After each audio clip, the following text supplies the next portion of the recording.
Come in. Hi, are you Lori? I am. I'm Sarah Walsh. I'm a PA student who will be taking care of you today. Can you verify your name and date of birth for me? Sure. Lori Walsh, 1/11/1960. It's nice to meet you, Lori. Are you comfortable with me doing a neuro exam on you today? Sure. All right, I'm going to start with cranial nerve number 1. I would have her occlude each nostril and smell a scent independently in each nostril, testing for patency in her nasal septum and making sure that she can discriminate between the two scents. Next, I'm going to assess cranial nerve number 2. We're going to start with visual acuity. Can you read the smallest line you can by covering one eye? Go ahead for me. 374258. And then go ahead and cover the other eye. And read the lowest one. 374258. All right, and then that was visual acuity 20/30, and her vision is corrected with glasses. Note of that. Next, we're going to do the finger wiggle test. Go ahead and cover your right eye for me. We're going to do 6 visual fields. Tell me when you can see my fingers wiggling. There. There. There. Perfect. There. There. There. Perfect. Now go ahead and cover your left eye. We'll do the same protocol. There. There. There. Good. There. There. There. Good. So each eye was symmetric and bilateral. I did not see any discrepancies in her peripheral vision there. Last but not least, we're going to do a fundoscopic exam. Normally I would do this in both eyes, but today we're going to do it in one. As I'm dimming the lights, I'm turning my diopter on to setting 0, focusing on 6 feet away. I'll go ahead and look over my shoulder at a distant object. I'm going to find her red light reflex. Brace her forehead, put my thumb on her eyebrow. Go in, look at the light. Good. I had her look at the light so I could visualize her retina, and it looked normal. Next, we're going to assess cranial nerves 3, 4, and 5. This one, the consensual and direct pupillary reflex, is actually cranial nerves 2 and 3. Go ahead and just look forward. I'm going to shine a light in your eye 4 times. Good.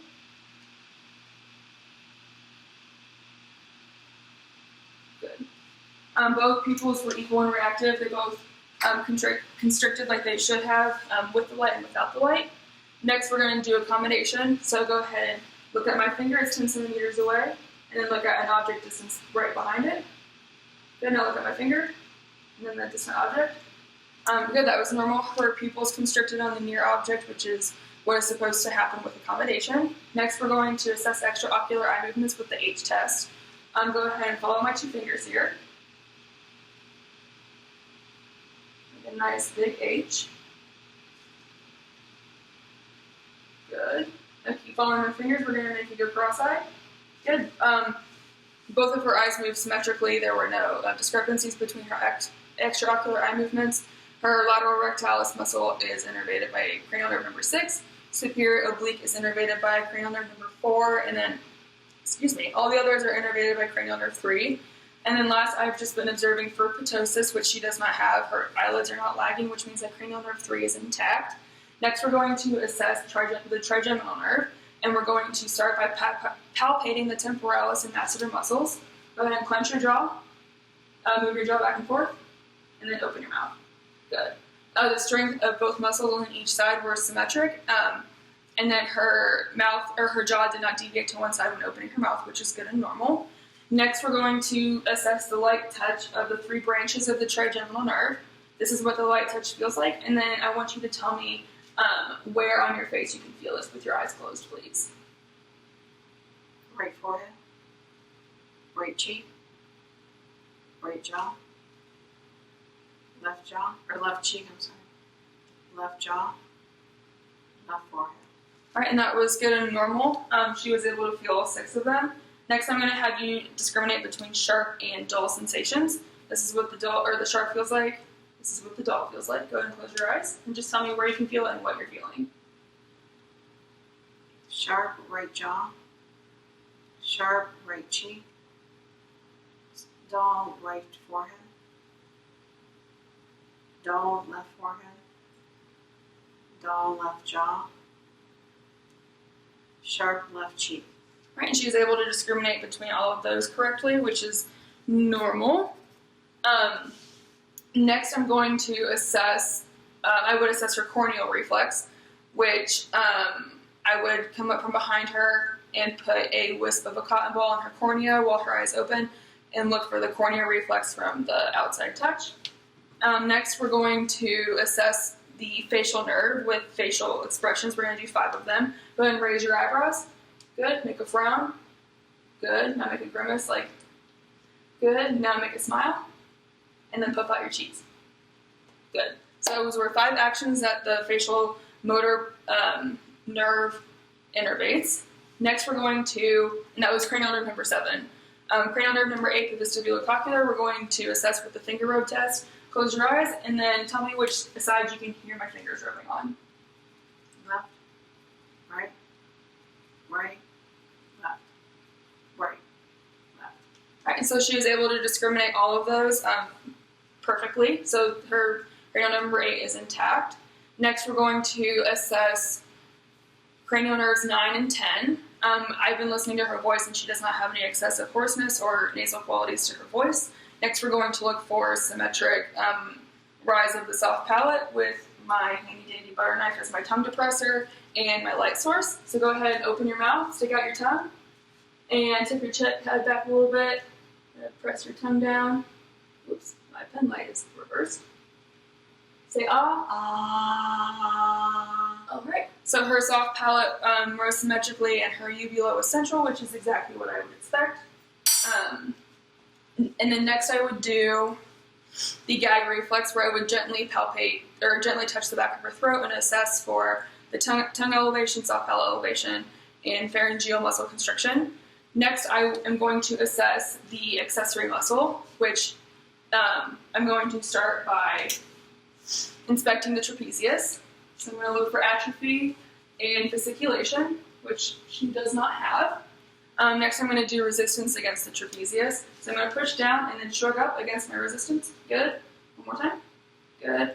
And then next, we're going to do resistance against the sternocleidomastoid. I'm going to put my hand on your cheek, turn your head towards my hand. Good. Other side. Good. So there was equal bilateral symmetric strength with her sternocleidomastoid. I did not sense any abnormalities there. Last but not least, we're going to do the hypoglossal nerve, cranial nerve number 12. I have been assessing the articulation of her speech, which she does not have any slurring of speech or any abnormalities with that. Next, I'm going to just look at her tongue at rest and look for atrophy and fasciculation. Open up your mouth. Good, which I used a light source for that. She does not have any atrophy or fasciculation. And then go ahead and open your mouth and stick your tongue out. Good. So she had symmetric midline protrusion of her tongue with no deviations, which is good and normal.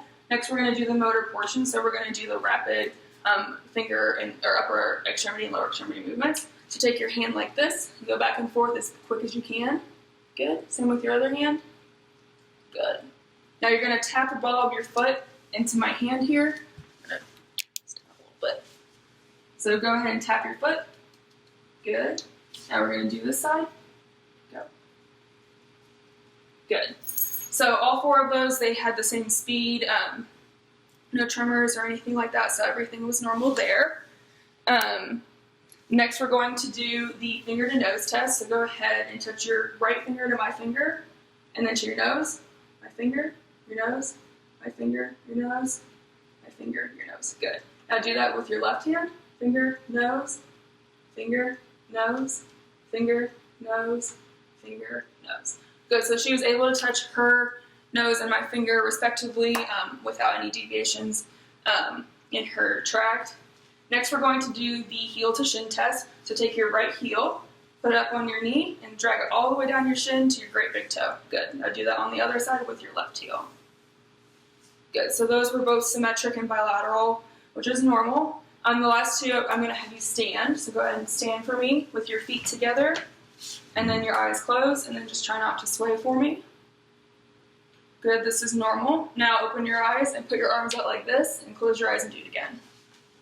I would assess this for 20 to 30 seconds. Since she's not swaying, I'm going to push down on her arms. Good. They popped back up into normal position. You can go ahead and sit back up here on my table. I pressed down because she was not swaying and everything was normal. So that's it for the motor portion. Next, we're going to do sensory. We're going to do vibration of the great big toe.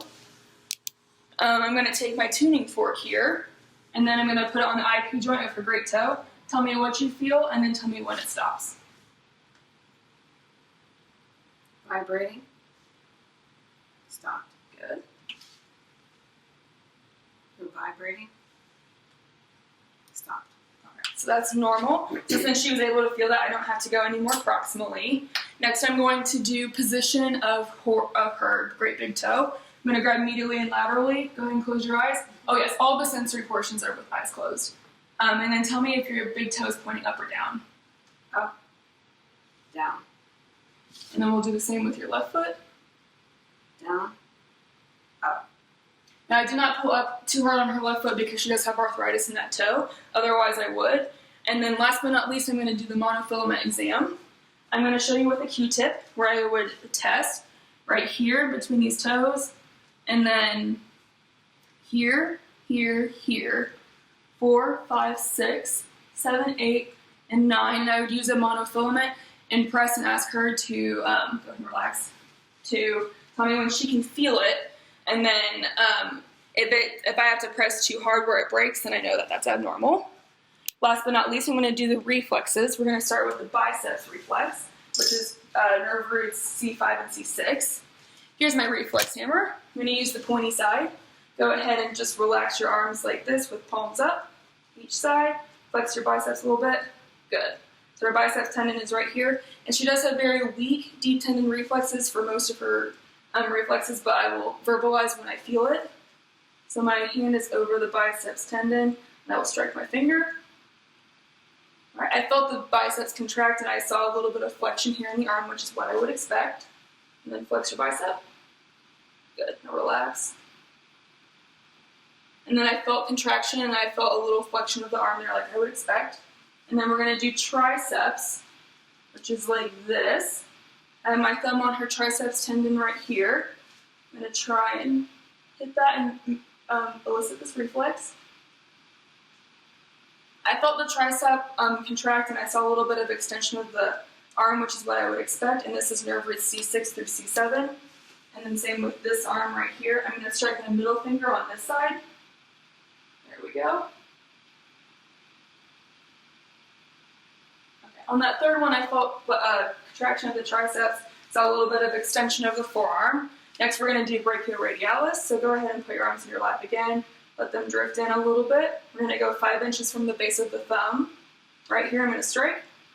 Saw a little bit of flexion and supination, which is what I would expect. This is nerve roots C5 through C6. 5 inches on the other side. Saw a lot of flexion and supination on that side. These last two I'm going to do with this for the base of my reflex hammer for her lower extremities. We're going to do patellar bilaterally, which is L2 through L4. These ones are extremely weak. Here we go. Saw a little bit of the little one there.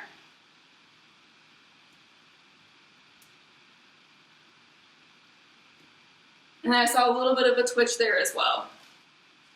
The next ones I'm going to do are the patellar reflexes, which are nerve roots L2 through L4. These ones are exceptionally weak, but I will try my best to elicit them. I'm going to go just below the patella here.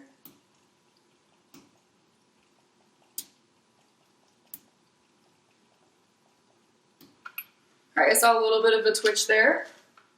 I'm going to go just below the patella over here. All right, I saw a little bit of a twitch there. Last but not least, we're going to do the Achilles, which is nerve root S1. I'm going to passively dorsiflex here, and we're going to hit the Achilles back here looking for plantar flexion. There, saw it there, which is perfect. Oops. There, saw a little bit of plantar flexion there. All right, Miss, is there anything else I can do for you today? No, not at all. Thank you very much. All right, well, it was a pleasure examining you. Thank you very much. Thank you.